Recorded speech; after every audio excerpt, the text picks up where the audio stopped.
Okay, here's part two of the letter Hey. So what I'm trying to say here in all this is that the alphabet itself can be contemplated as its own resource. If you don't have the dictionary, or if you don't have Klein's, if you have some other dictionary, or you're going to get stuff, you're going to get different stuff from different dictionaries because, like I said, Klein's doesn't even tell you what you'll find online. But just because you find it online, it may be a deception. In fact, this one guy, as I was talking about earlier, that was talking to ChatGPT about, are you telling me the truth about anything I ask you? And ChatGPT said, no, I'm not. As a matter of fact, he says, yeah, but this guy was saying, he's a Christian, studied the Bible, and he says, every day I use ChatGPT to study the Bible. And he says, so are you telling me, Mr. Voice from the AI computer, he says, are you telling me that that when I look on ChatGPT for information in the Bible, that you might not give me some information, and you might be intentionally deceiving me by giving me bad information? And the AI voice said, that's right. You're intentionally deceiving me by either misdirecting me or withholding information that you know darn well I'm looking for, and trusting you to give me the right information. And the computer said, yes, that's exactly what's going on. And so the guy said, well, I got to quit using AI to study the Bible then.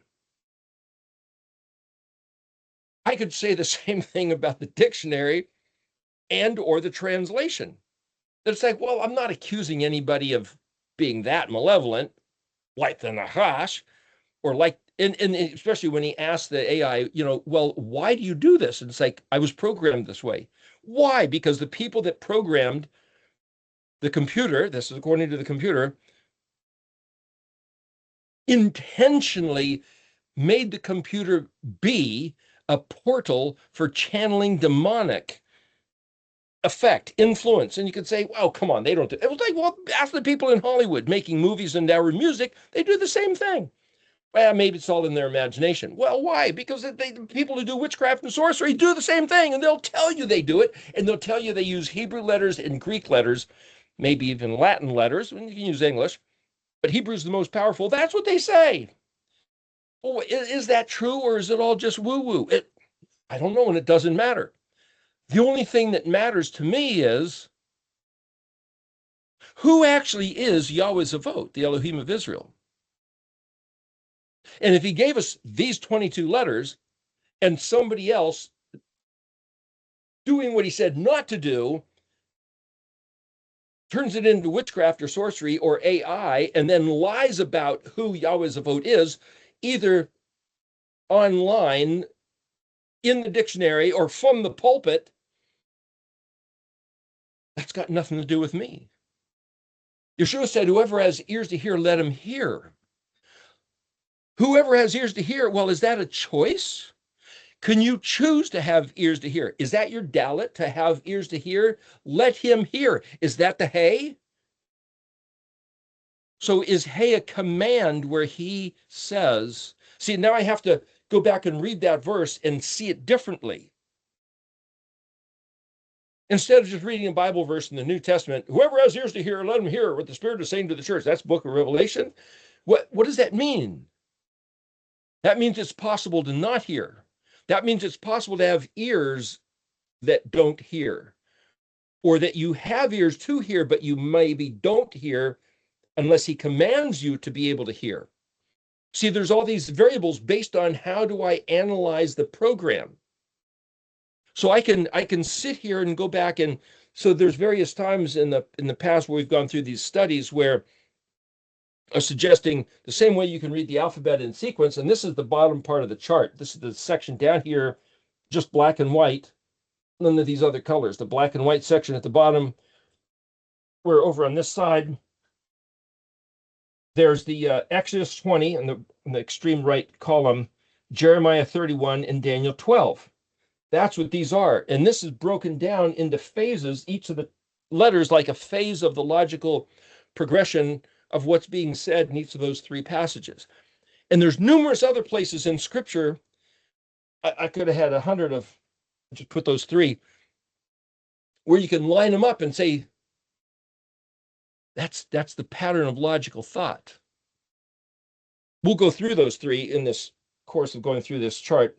Specifically, I could deal with Daniel 12. If there's time, I'll get to the beginning of it today. But what I'm saying is that this concept that you can say, my consciousness wants to go to the store to get something, so I'm going to get in my car, drive, make a decision, but then the hey is the determination or the incoming information of where do I go? Which store do I choose? Which direction do I take? The fact I have a choice is the Dalit.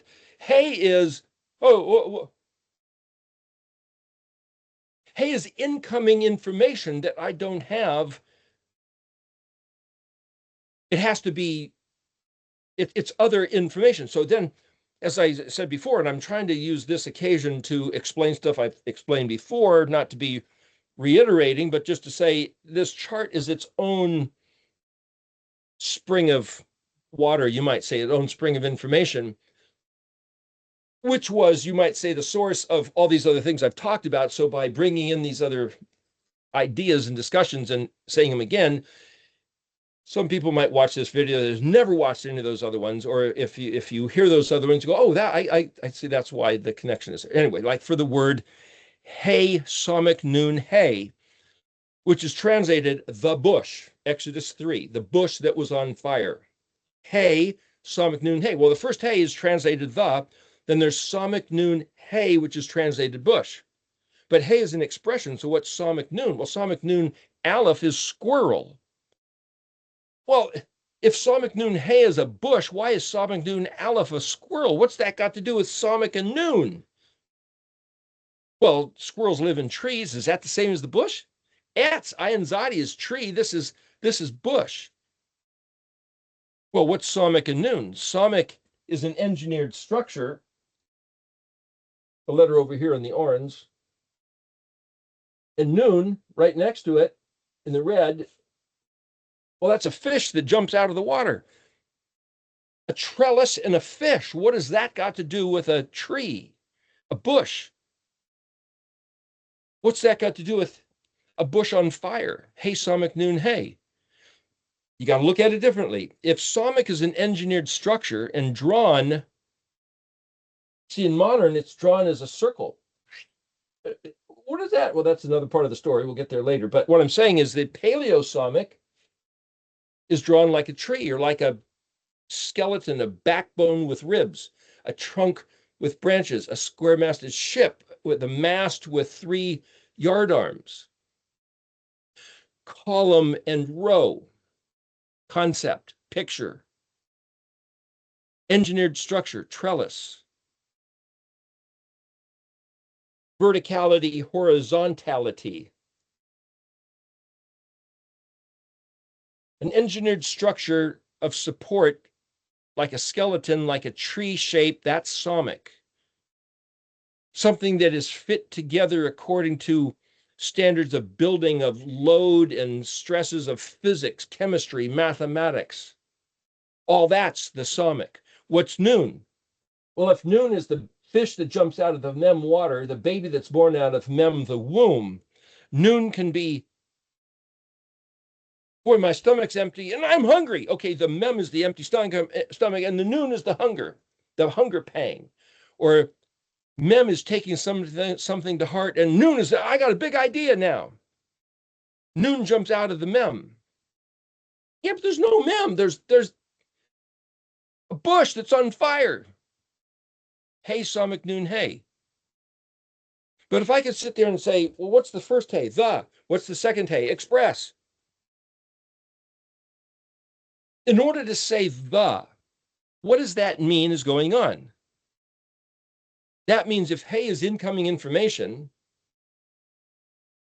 and if I say car, what do you mean car? The car. Now see, in English, the word the is pointing at something. This car, that car. The car. get in the car. Now, somebody might say, car. Oh, I know I'm supposed to go get in the car. You know, your parents yelling at you because you're dawdling and they're supposed to be going, they're going to be late to church. Get in the car. The car. Okay. I'm just saying, you know, communication and language can be reduced for impact. But what's the function of the word the? See, it's just, once you get it in your brain speaking English, the word the just works. It fits. Some people don't use the word the. They were not taught that. But it's hard to even describe by definition what the word the means. You could look in Webster's. But I'm trying to show you the experience of saying, don't look at Webster's. Don't look it up online. What is the definition of the word the? Think of the practical use of the word the. That means somebody that knows is specifying about something by pointing and saying the. That's the use of the letter hey. Somebody that knows is giving it to somebody else so that they'll know. Giving what? The thing that's being pointed at. Well, in this case, hey, Samach Nun hey, is pointing at Samach Nun, and then that Samach Nun is relaying the hey in pure expression, because the second hey, Samach Nun hey, is expressing the first hey, but the first hey is expressing what? Where's it coming from? Let's pretend it's coming from Aleph. Because Aleph is unexpressible, undefinable, unfathomable. So Aleph heys Samach Nun, which heys what? It heys what the Aleph was trying to say. Why doesn't he just say it? He did say it. It's Samach Nun, and it heys, which is to say it projects the meaning into, in Exodus 3, it was Moshe's consciousness, Adam's brain, you could say. So hey, Samach Nun hey, even though it just means the bush, it could be read as Aleph is designating structure and life springing energy, let's call it reason. Aleph is expressing something cryptically that's been engineered with a vitality. And in this Samach Nun, it will certainly express hey, the incoming hey, only now it's different. Now it's Samach Nun hey. So Samach Nun is a lens, a type of a filter, a transmogrification device, you might say. Get that from Calvin and Hobbes. Anyway, the point is, Aleph wants to communicate to Adam. Elohim wants to communicate to Moshe. Burning bush, Exodus 3. So he puts into Samach Nun, and out comes into Moshe's consciousness the effect of Samach Nun, which is to get the communication. Moshe stood at the burning bush and heard the voice talking to him. Why? Because the burning bush was the filter which transmogrified the otherwise silence into what was perceptible to Moshe's thinking processes. Why? Because Moshe's thinking processes are fit to the Aleph-Bet, which is an engineered structure with meaning, a Samach and a Nun. So Samach could be seen as the shape, the orthography, the design of each letter, and how each letter is placed, order and column, row and column. Ayin Resh Kaf, eriktology, to put things in order and row so that you can prepare, compare, assess the value, and make sense of it, like a lexicon, like a museum, like archives and registry. That's all Samach stuff, because it has then meaning, Nun. The letters have meaning, fit to the story, fit to the consciousness, fit to what he built, fit to what Elohim was trying to say in communication to Adam's consciousness. That's Samach Nun. And the fact that hey, going through Samach Nun, the order, the design of the alphabetic letters, because of the Samach Nuning, because of through the Samach, in the Samach, as hey, into Moshe's consciousness, and Moshe heard the voice of Elohim.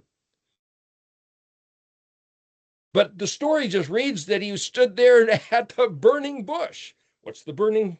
The word for burn, a conflagration. That's another word. It could be Nun Vav Resh, but I'd have to look that up. But that's a different part of the story. I'm just looking at the word the bush. And I'm just trying to show you that mechanism of how to look at the letters and see this other thing in it and realize that's the way it was designed using the word hey. So, for example, the word to navigate, hey, gimel, hey, haga. What are the goyim? Well, that's the Gentiles. That's the other nations that are not Israel. But yeah, but goyim is gimel vav yod mem. Yod mem is plural, so gimel vav. Well, vav is the masculine suffix. Gimel hey, hey is the feminine suffix. Other than that, you might think that gimel vav and gimel hey are the same, just one's masculine and the other one's feminine, basically. Yeah, but what's that mean? You can't look it up in the dictionary and find. It just means nations. But you stick a hey in front of gimel hey, and it means navigate, rudder, helm, steering wheel, the way you decide to turn. And it also means to express or spell words phonetically, letter by letter, navigating the alphabet. And it also means to ponder and think and meditate. To ponder, think, and meditate, navigating the phonetics of the alphabet, rudder, helm, steering wheel, with a device, a mechanism by which to do so. You're not just being blown by the wind or by the current in any, an outside compelling force. It's your interior force of intentional direction because your hands are on the helm. That's what Haggah is. Well, if Yahweh says for his people to listen to his voice, hear what he said, and do it with intention because they're guarding it, then the nations are the opposite, which means they don't do that. So anybody says, gosh, this fan is causing trouble. For anybody to say, well, I'm a Gentile, I don't have to do what Yahweh says. Well, you don't have to because you can't, because you don't think the way his people are programmed to think or allowed to think because of the programming of the software of the Hebrew ALEF-BEIT, because Yahweh's people can think and can function and find their reality and find the truth based on the Hebrew ALEF-BEIT. And if the Goyim, English, Greek, Latin, are good enough for me, it's like, okay. You know what the Hebrew is? No, don't know and don't care. Okay. But if you do know and care, hey, there's something about the Hebrew. It's the Haggahing of the Gayon. It's a genius navigating Hebrew ALEF-BEIT. And just looking at these first 5 letters. So if Yahweh is going to communicate something to Adam, to Moshe, to Abraham, to David, via Yeshua, and if that's the hey, what's he communicating? Oh, he's telling them how to do this, don't do that. That's the Torah, and as we'll see later, that's the letter Kaf. Kaf and Lamed right here in the middle. Well, then what's the hey? Somebody asked last week in the discussion, if you get through all the letters progressing, Zadi's the resurrection, Yakuf to the Resh status. The Resh status, you got the Vav man, the Resh man. The Resh man is the status of actually, you might say, doing what he said, being his people. If that's the Resh status, what's the Kuf status? There's this concept of the Mishkan pattern here in the middle, and the Kuf lines up with the pillar of fire, pillar of smoke. Question mark, exclamation point, graphic motif, which was above the Ark of the Covenant, above the camp of Israel. Cloud, fire, kind of like the Kuf shape, the Q shape. How's that line up with the Beatitudes? Well, the Zadi lines up with, blessed are the peacemakers, for they shall be called the children of Elohim. Well, that's the last one in the pattern, but what's this Kuf? That's kind of outside. That's like this overview, this mushroom shape, this vertical column, pillar of smile and the pillar of fire, and then the cloud over the camp. Blessed are you when men shall revile you and persecute you and say all manner of evil against you falsely for my sake. For so persecuted they the prophets which were before you. That's the Kuf beatitude. Well, see, that's kind of in a different capacity than the other ones. If you look real close at the beatitudes, fitting the pattern. And where does the beatitude start? Blessed are the poor in spirit, for theirs is the kingdom of heaven. Well, that means they're outside the kingdom of heaven. And he's saying, if you find yourself in this condition, this capacity, this way of feeling or thinking or angst, consider yourself blessed because you have access to the kingdom of heaven. Well, that's kind of like in this position of where's the red heifer sacrifice, the Zion outside the Het. So if the Het represents the kingdom of heaven, right outside the Het is the Zion, which is a weapon, which is to be cut off. And if you are experiencing poverty of spirit, that's kind of like you're put to the gruel, put to the weapon of some sort.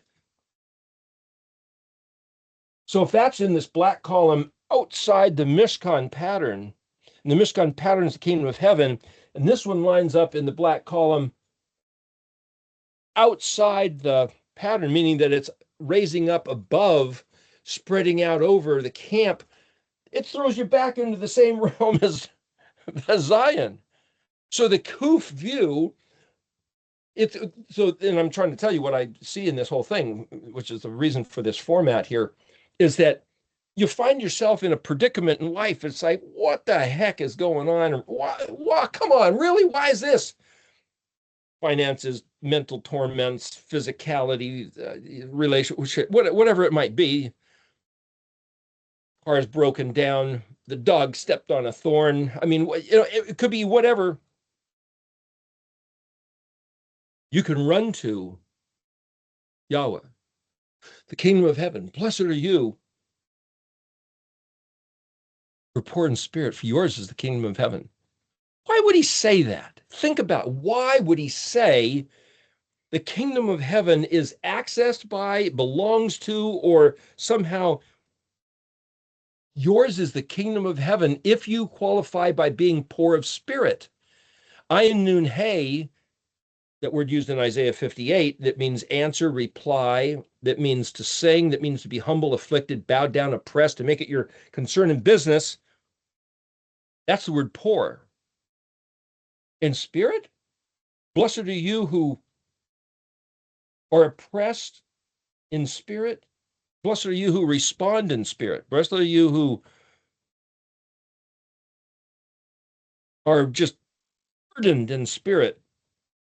And reply, maybe it means, and attend to that burden of like, why is this happening? Or how do I deal with this? Blessed, but see, it doesn't exactly say, blessed are those who wrap their mind around their oppression because they have access to the kingdom of heaven. Maybe that's what he actually meant. Blessed are the poor in spirit. What does that mean? I'm just saying, it's like you have to look at every single phrase of every single verse of every single story in the entire Bible this way. What does that mean? If I respond, Ainun Hey is the same word poor in spirit. It's also the word sing. Like my wife used to say, sing the solution. It's like, what does that mean?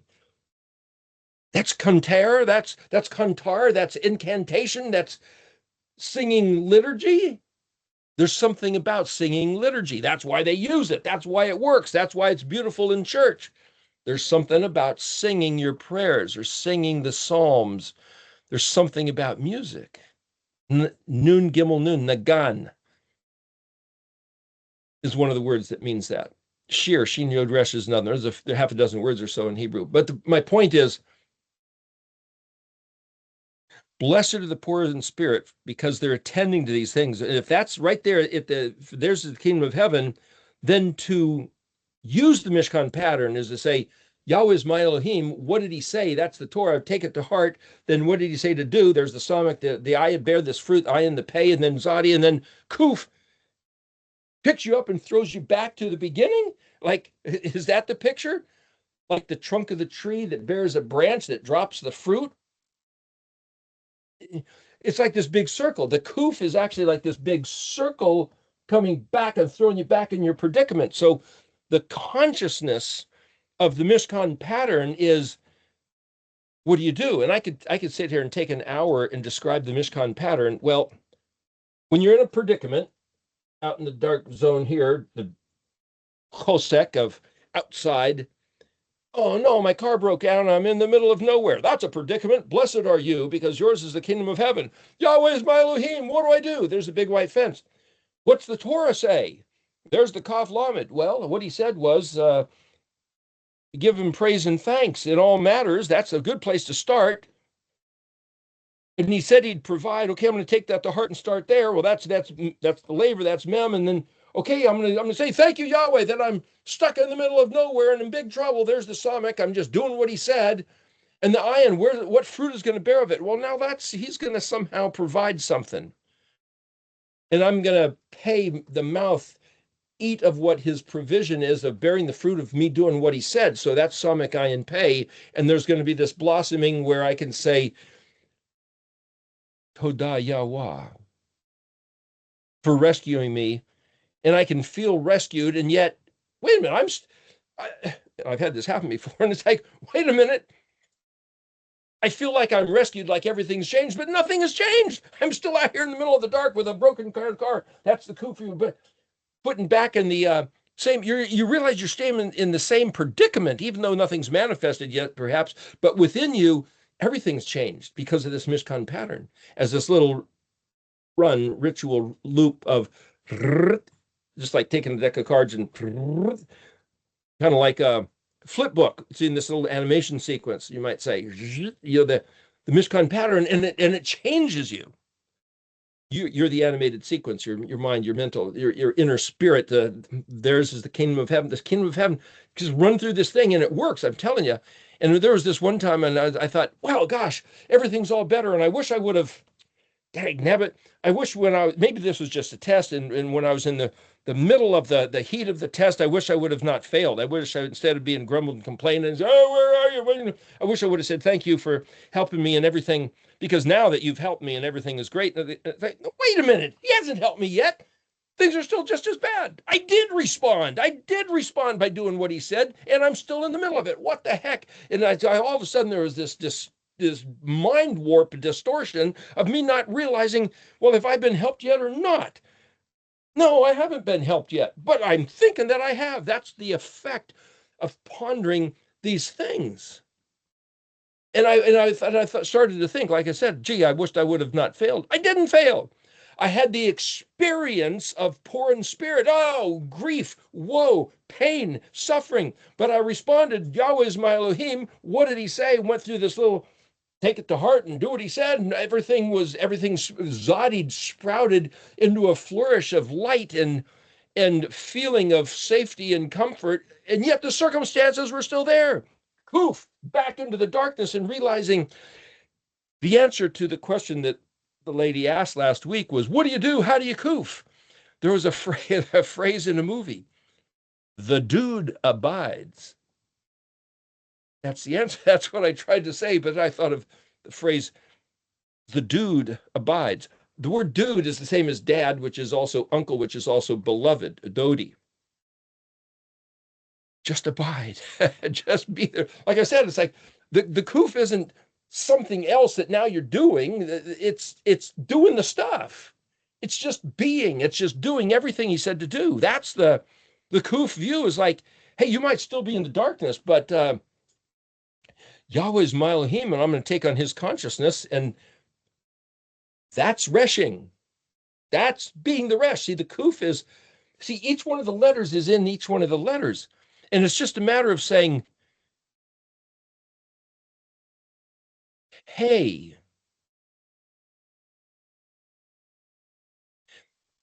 he built us to be independent, sentient, conscious, individual alephs in a body with mobility. And now we're faced with a decision, hey, and he gives us incoming. Is it just information, or what else is it? Anything he provides is bringing something else into our circumstance that otherwise wouldn't be there. So those who don't know Yahweh is their Elohim, they're left to their own. Listen to the news, get the encyclopedia, listen to the computer, whatever it is, listen to your friend's advice. Like Rehoboam got to be king, and hey, he listened to his father's father's counselors. Oh, well, we suggest you do this and that. Relieve the taxes. They were pretty heavy that your father had imposed. And he asked his compatriots, his fellow peer young men, hey, your father was tough. You be tougher. He whipped them with scourges. You whip them with scorpions. It's like, oh, you be a tough. He lost the kingdom. The whole thing fell apart. Hey, nice advice. Thanks. Thanks, guys. What does Yahweh say? What did Yahweh say? Well, who is Yahuwah that we should get his advice? Well, he's the eye in the sky. He's the guy, the big guy with the hammer. Trying to hear him complain, bam, gotcha. Who's the, smite? Is that who's Yahweh's vote? My point is, you got to know who is Yahweh's vote in order to trust whatever voice you might hear coming at you. The prophet's telling you, the seer is telling you, your parents, the professor, your pastor, your inner voice is hearing a voice. Is it Yahweh's vote? Yeah. How do you know whether it's Yahweh's vote? In my understanding, because it lines up with this, because this is the word, this is the composition, John 1. And wisdom, Chachma, built this. Not Chachma, the consort, as we talked about the other day, Sophia.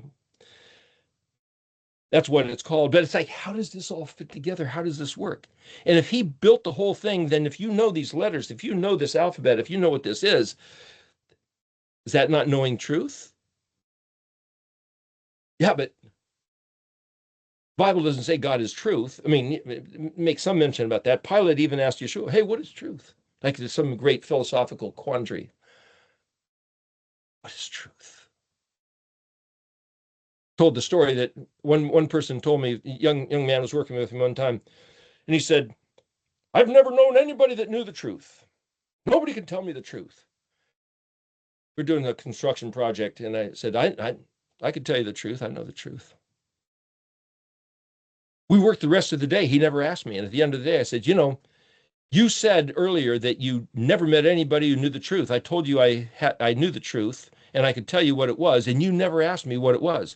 I think you care more about, you think that it's a proud position to say, I never knew anybody that knew the truth. You'd rather say that than be responsible for knowing what the truth is or listening to what someone had to say who believed they knew the truth, even if you disagreed with them. And he just kind of looked at me like, I didn't ever tell him what I thought it would be because he didn't ask. He didn't want to know. He'd rather not know, thinking that that was some position of leverage. Well, okay, have it your way. Who is Yahweh's vote? What is the truth? Is there a truth? The Bible said God is love. English. What does that mean? What is that phrase? God is love. Is love God? Love is my God. Really? Am I going to take this? If A equals B and B equals C, then A equals C, right? The Euclidean axiom. But the point is, God is love. What does that mean? Love is God. Can I just say it backwards? If A equals B, then B equals A. Can I say love is God? Is love my God? Or does Yahweh's vote operate from the, call it the capacity, the perspective of whatever he does is motivated by love and an expression of love? Can I say that? Maybe that's what that means. But see, that's different than saying God is love. Yeah, but how would you say that in Hebrew? Well, if ahava is a basic word for Hebrew and Elohim is the word for God, what's the word is? Well, the isness is have to do with Hes, Yods, and Vavs, Haya, Yahi, that type of thing. Yahweh. Yeah, but the prefix letter bet, in, on, with, among, through, against, but also in the capacity of, for the price of, Elohim in the capacity of emanating love, giving love, is love. So if somebody says, my love, you talking to me? Or is he, or we talk about, no, let me tell you about my love. Here, this is my love. Let me describe it. So if God is love, if I'm take that English phrase, if I say Elohim is ahava, I could say that. But if I could say, if you just hear the words my love, is someone trying to get your attention because they have an affection for you? Or is this now going to be a discussion about, let me tell you about what I have for you, but it's not about you, it's about what I have. It's about my love. And is my love something that I feel because it's mine, or is it something that I have that I can give away? So here I wrote something out the other day as a treatise, as a thinking of trying to expand on this. What's that got to do with hay? Hopefully it will be self-explanatory here. Just a few pages here. My love, my love. Oh, someday when all my prayers are answered. What's that got to do with my love? Just think about it. Someday when all my prayers are answered.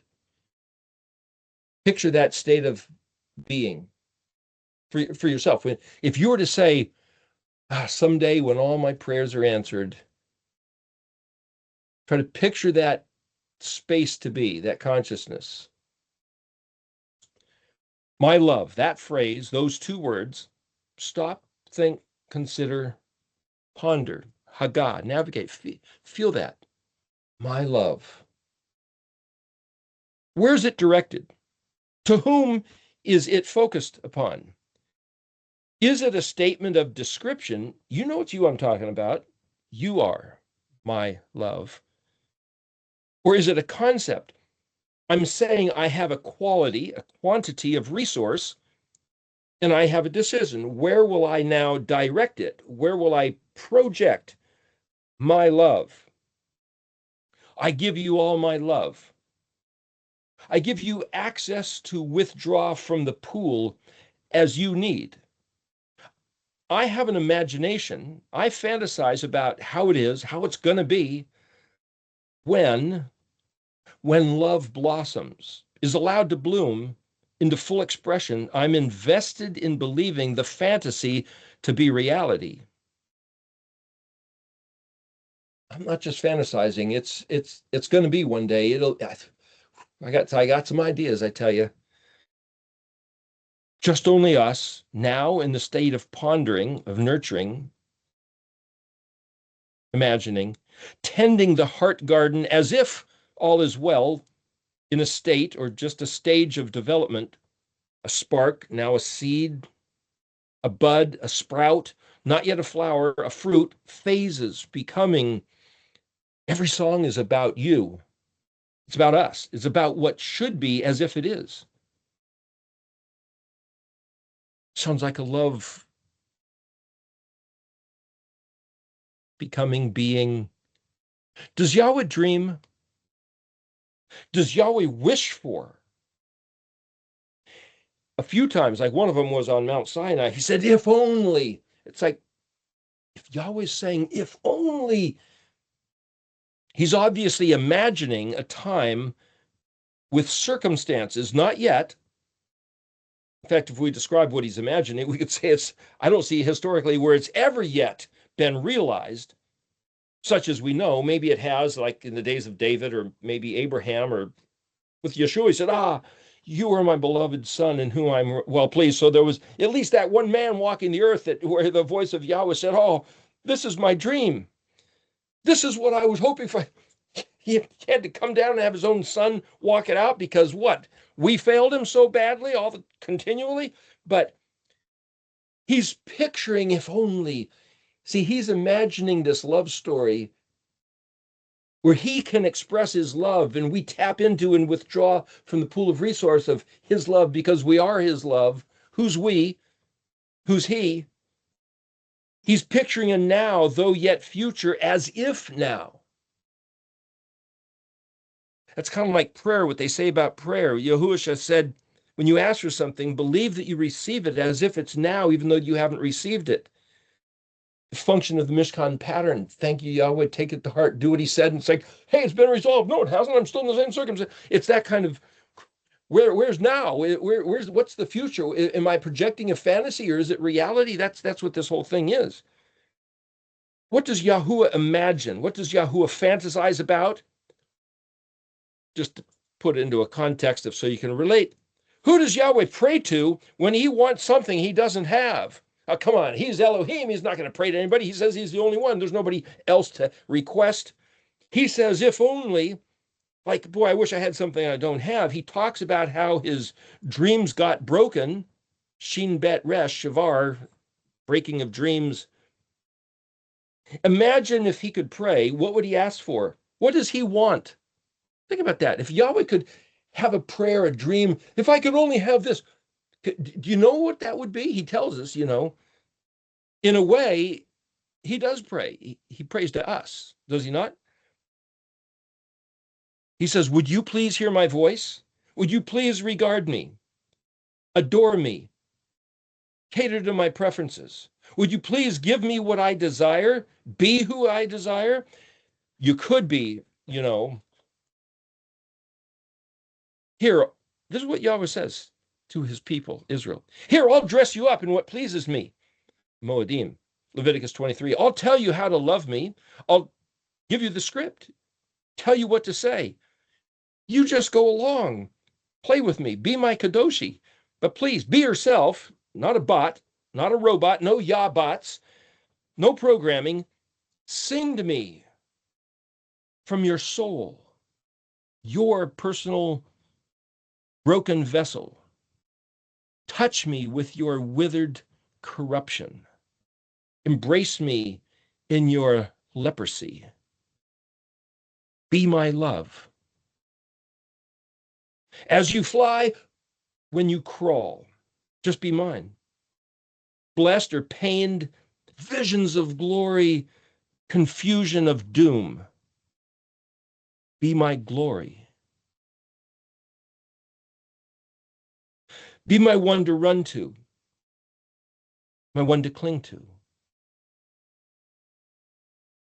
Yahweh envisions that. About Adam,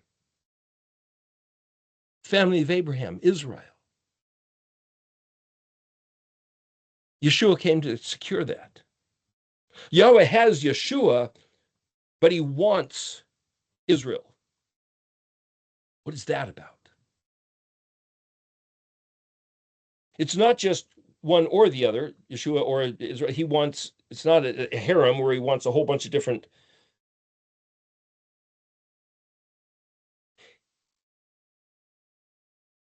Yeshua came as Israel, as a model to Israel, showing Israel what Israel should be, but he was Yahusha, and Yahweh said, this is my beloved son in whom I am well pleased. He wants to say that about Israel. Yahweh's, what we have as the model is that everything Yahuwah feels about Yeshua, he wants to feel about Israel. That's the model. That's our potential. That he will feel that he does feel that.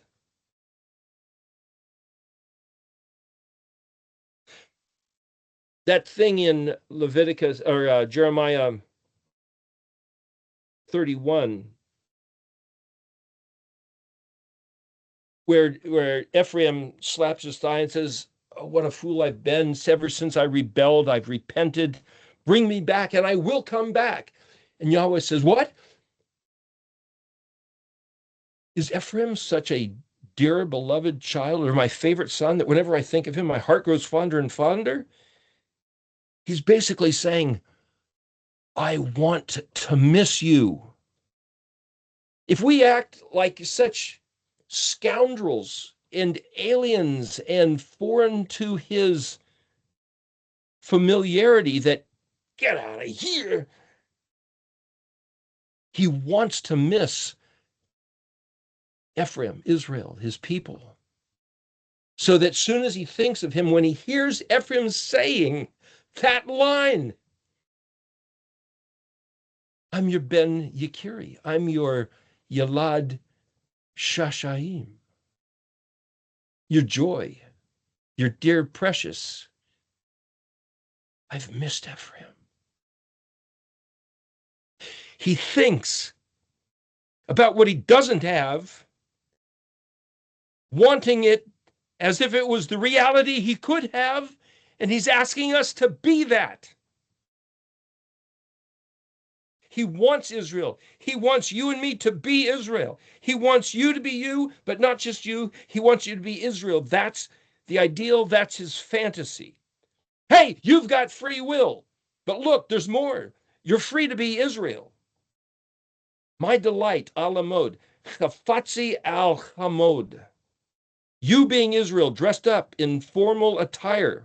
That's formal attire is, hey, fit, black tie, elegant gown, a formal dance, as it were, a formal dinner.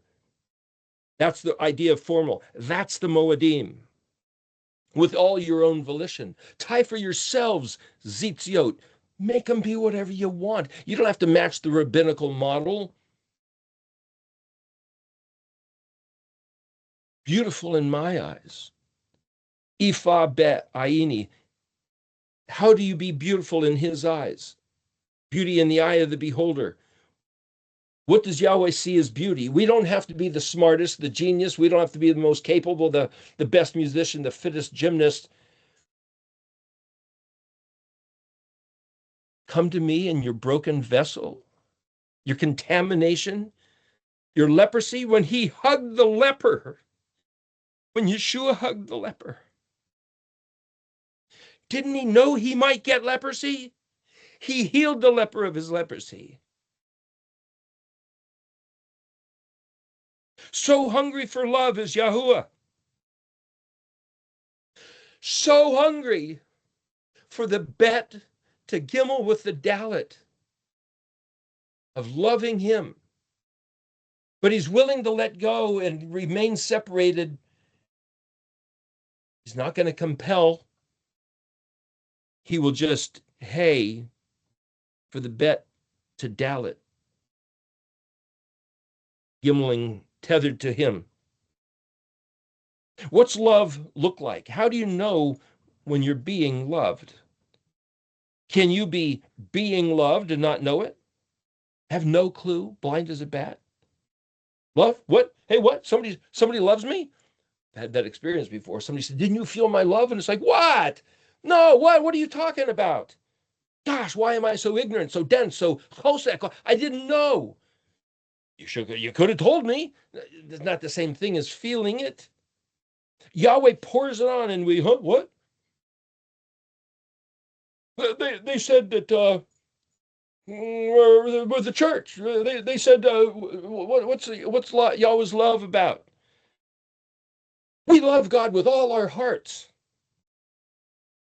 but not how he says.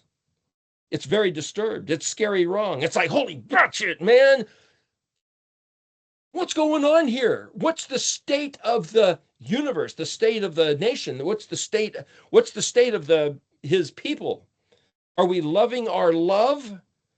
Are we loving the fact that we think he loves us? Are we loving the fact we love him, but yet we're not loving Yahuwah? Because what he said was, I don't know you. Depart from me, you workers of iniquity. You don't know me. The word yada is no. But the word yada, look up in the dictionary, and yada can mean love. Adam knew Eve and she became pregnant. That's yada. Personal experience. I never knew you. Yeah, but we knew you. No, you didn't. You knew the fantasy, imaginary idol of Jesus Christ, or some God which is not Yahweh Zavot, the Elohim of Israel. But what's he going to say? What is love? What is the truth? What is love? What is hey? What's this letter? Hey! Yahweh, thank you for your poetry of love. When all could be else, you gave us love and poetry, rhyme and reason, angst and exaltation in their season, exhilaration and screaming trauma, pain, nirvana.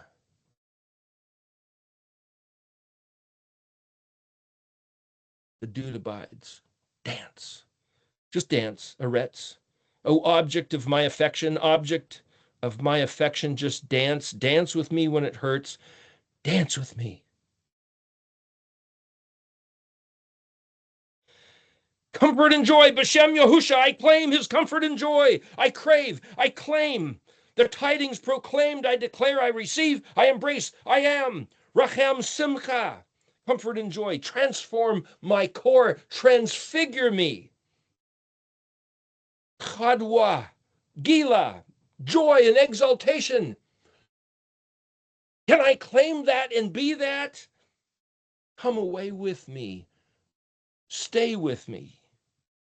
I've nary a need for vain imaginings, but yea, hine, my mind's erasing from the beginning.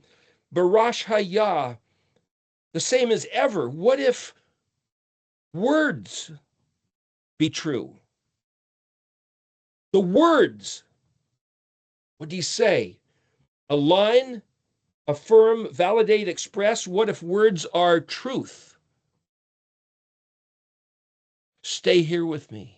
That's what he said. I'm in. All of me, here I am. Kailili Hineni. Hey is about the unknown, enlightenment of what you don't know. Hey, this, Zion, hey. Hey, right here, Zion Aleph Tav. Hey, beware. Hey, look out, Shema, Shomer. If you love me, keep my commandments. John 14:21, 1 John 5, 2-3. If you love me, keep my commandments. If you love me,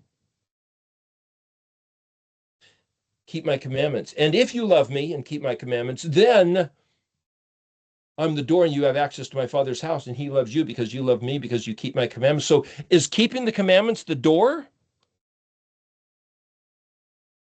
What's this he's trying to tell us? What's the hey that he's trying to tell us about this door, this choice, this option? Keep my commandments or not, love me or not. If you love me, keep my commandments. Hey, that's the information that we didn't have, or that we were told something else about by somebody else. Did he just say that keep my commandments is the face of love, is necessary, that it validates love? If you love me. If you dial it to love me, love is authenticated by doing the instructions, observing the law, keeping Torah. Love is validated. You can think you love me, but if you don't love me, you're not going to do what I say. And so you don't really love me. What you do is you love the fact you think you love me. There's 5 kinds of senses of perception. Taste, smell, hearing, the touch. There's the 6th sense of what men call gut instinct or women's intuition. There's knowing, I just know, I just know. Then there's seers who just somehow see. There's familiar spirits, channeling of embodied consciousness. There's occasions where people see and speak with angels, good or bad, but any of these possibly deceptive. Possibly my own color of hearing is my subjectivity. Possibly the source of malevolent intent, lies, snares, misdirected by invisible entities, let's say. Possibly unintentional distortion or translation. People who meant well, think, hey, I'm doing the best I can. I'm up there preaching and teaching. But then there's the Kol Elohim, the voice of God. Can the actual voice be deceptive? The words out of his mouth, Mount Sinai, right there from Yahusha, his actual words, Greek or the Aramaic or the Hebrew, the English. Can the very words be disturbed from what their intent was? So when you get Zavot, Zadibet of Aleph Av Tav, Yahuahu he who causes to exist, that's Yod, He, Vav, He. He, Vav, He is to be, commanding the placement of each letter. It's a military station. So the word Zava, armies, is also the word turtles. So he could be the commander of turtles. Turtle is that which swells up or that which is placed right there. God is love. Love is God. What does that mean? What does it mean? God is love. Try to wrap your mind around that logically. What's it saying? What is love? If I can say Elohim is the guy represented by these, what is love? Is love what you experience receiving or giving? Or is it expressing a feeling? Is the feeling what we call love? Or is love somehow bigger, deeper, the source of that feeling, not the feeling itself? What is love? What is God? Can love be explored, quantified, put into a bet form to analyze? Or is love more like the Aleph, which is undescribable? Is love the line between the two dots? Dot, Ehyeh, Asher, Ehyeh, Aleph, Gimel, Bet. The line, the connector. Is that what love is? That's the functional placement of it, the meta, the Asher. Is love qualitatively the nature of the Gimel, which is then Dalet, determined by the self? Does each individual self get to determine what love is, or the dynamic or the nature of the love, the connection between the two parties? If I get to decide what love is, if I'm going to love this or if I'm going to love that, if I'm going to love you or you, then the Dalet, my choice of Daleting what the love connection is determined by myself, by each individual. But hey is an axiom. An axiom is given, like in geometry class in 8th grade, given that two sides of an isosceles triangle are equal, then the question is, how do you prove that the angles joining the bottom of the isosceles triangle are also equal angles? It's like, well, that's just what an isosceles triangle is. No, you got to prove it. There's a proof. We're going to give you part, and then you have to determine the other part. So the given is the axiom. That's, hey, Yahweh says, this is just what it is. The meaning of these 22 letters is the axiom of the universe. This is what it is. And we're trying to figure out what it is and then extend, you might say, if that's true, then what? Dogma, different than axiom, is it's believed to be so, but there's no adequate proof.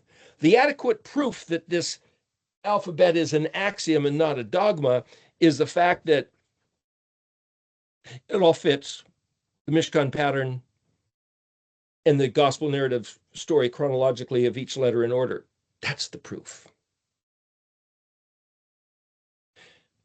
So He is the declaration of the axiom as built by Elohim, because he's Kana Shemayim Ve'eretz, maker, thus the possessor of heaven and earth. And he says, I built it. This is who I am. This is my relationship with it and with you, with Adam, with Israel. And this is what it is. And Yeshua came and walked out even to the point of being put to the weapon and resurrecting just to lock this whole thing in, rising from the dead and coming back fresh seen Tav. And it's like, I can believe it. I can count on it. I can live it. And I can take this consciousness because it's the reality. It's the truth that no one can deny. And I can experience that. And when he says, and thou shalt love, ve'ahavta et Yahweh Elohecha, you shall love, that means that as Israel, as Adam, as both, I can and I should direct, aim the love, energy, force in the direction of Yahweh.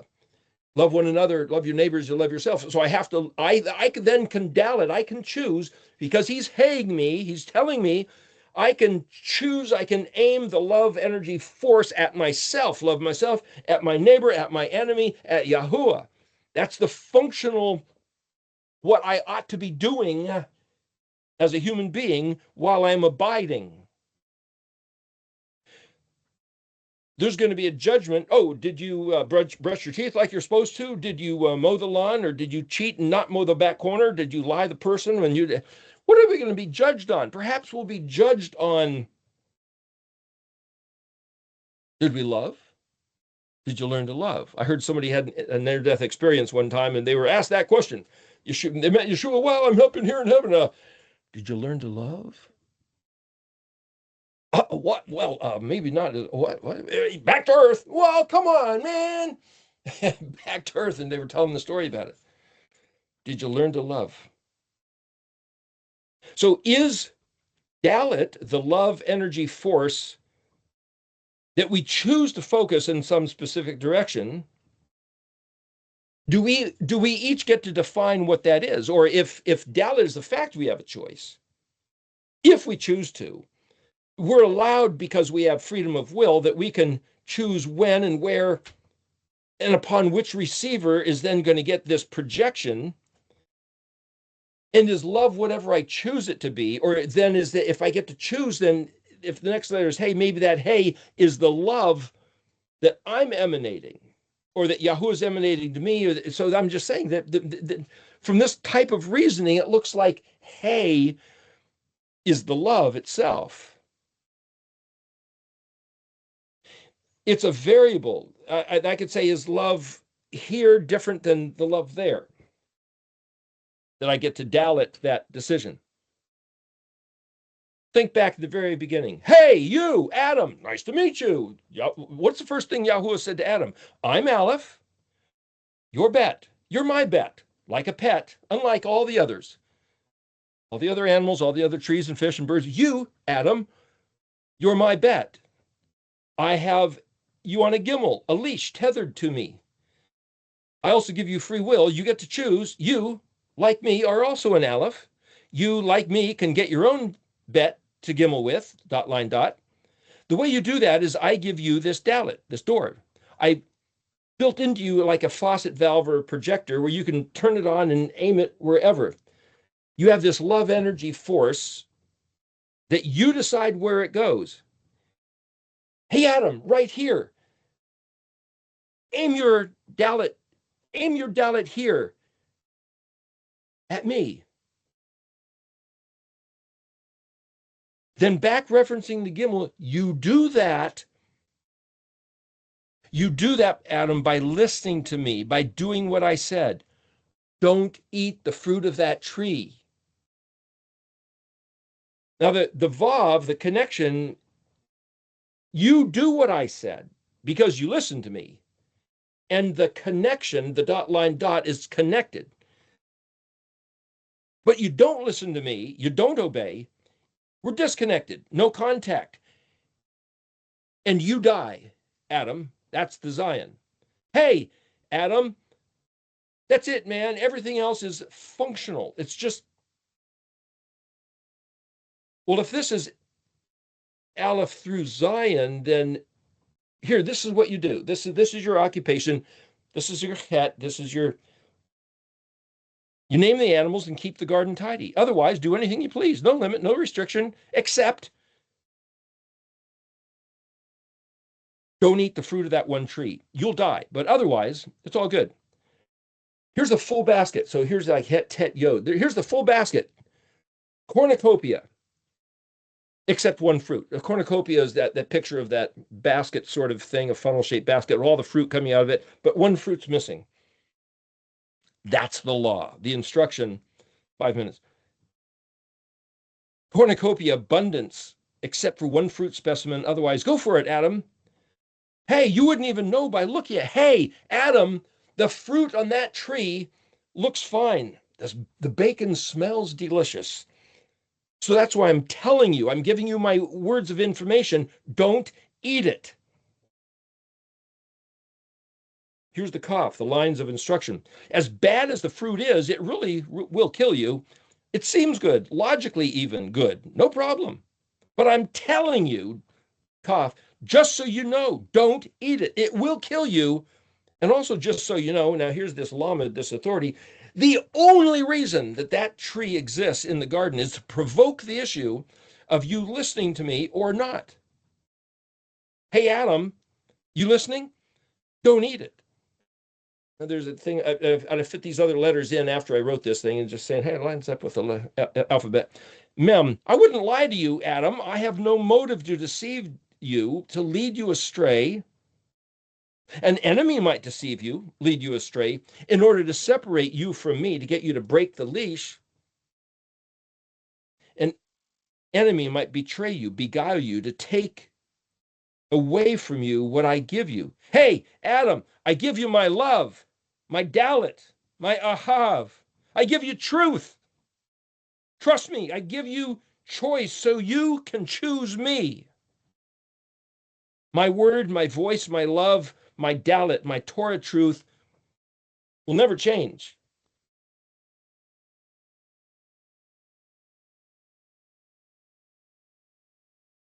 I've heard the logic, and I don't know if it's AI generated or human. I've heard the logic of voices on the internet and from books and from the pulpit and from songs where people say, God doesn't change, but he changed the rules. He changed the rules. He told Moshe, he told Israel, he told the Jews, but we have a whole new thing, a whole different thing. Now, the burden on me is I have to fundamentally take that back to the beginning and say, is that true? Or is that a deception? Gosh. See, we can look back at the Adam and Eve stories. Hey, you idiot! You idiot! You know, one of the things we hate on earth is lines. Nobody wants to stand in a line. Gosh. You got something. How long is this line? So in heavens, there's going to be no lines. But yet there is going to be a line in heaven. There's going to be a line. You get there and everything's wide open. You could go for eternity in all directions, but there's a line. What's everybody standing in line for? Well, I guess stand in line is find out. You stand in line for just, it seems like forever. Everybody's in line. What's at the head of the line? Adam bent over and everybody coming up behind him and wham, giving him a kick in the ass for being such a stupid jerk. Eating that fruit. Adam, you. Are we doing the same thing? Are we doing the same thing? Yahweh said, don't eat the fruit of that tree. But then there's a whole bunch of reasons. Looks good. The serpent said it was okay. The serpent was really shiny. The serpent was shiny. Yeah, nachash, beguiling, enchanting, reasonable. He even told me that we'd be more like Elohim if we did eat the fruit.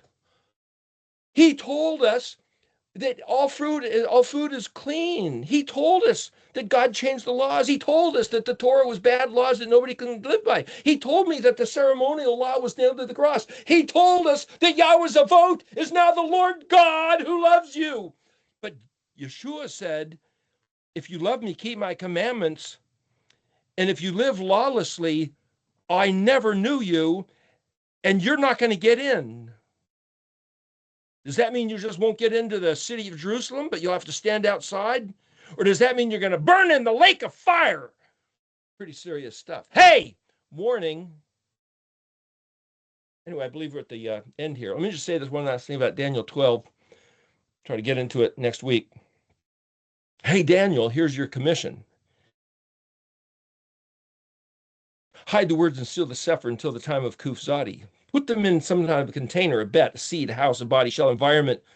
Put them somewhere irrecoverable, generic, ambiguous, elusive, stopped. Make them void of meaning, no comprehension, vague, abstract, unknown. It's nobody's fault that nobody knows. Daniel was told to put it there. Gimel, then I, Daniel, looked, and I saw two standing. I saw one on this side of the river and one on that side of the river.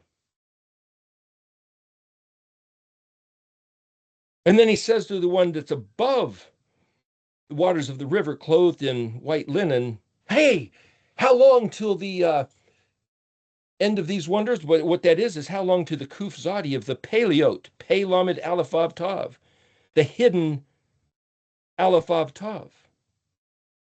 How long to the time that the end when the Paleo is no longer hidden? Time times and half a time. What does that mean? That's more. We'll talk about that later. But I'm saying that if Daniel was told to hide these matters, Daniel 12, the last chapter of the book of Daniel, one of the biggest big shots of human beings, atoms that ever walked the face of the earth. Abraham, Isaac, Jacob, David, Joseph, Daniel, he's right in there. If he hit him, and if this is the unlocking, if this is the, hey, The opening, the listen to my words. Yeah, they were hidden for a reason, but now that reason's kufzadit. 2,730 years as of 2010. Whatever the years are. Maybe it's not that. Even if it is, even if it isn't, this is still what this is. Doesn't matter what year it is. Doesn't matter how long the universe has been in existence. We are here. We can be Yahuwah's love. We can receive his love, and we can act like his love by doing what he said, listening to his voice and doing what he said. And the dude abides. Just abide. That's how you kuf. Just, you're back in the middle of the darkness, and you just be his kadoshi. There you go. Hey, how about that?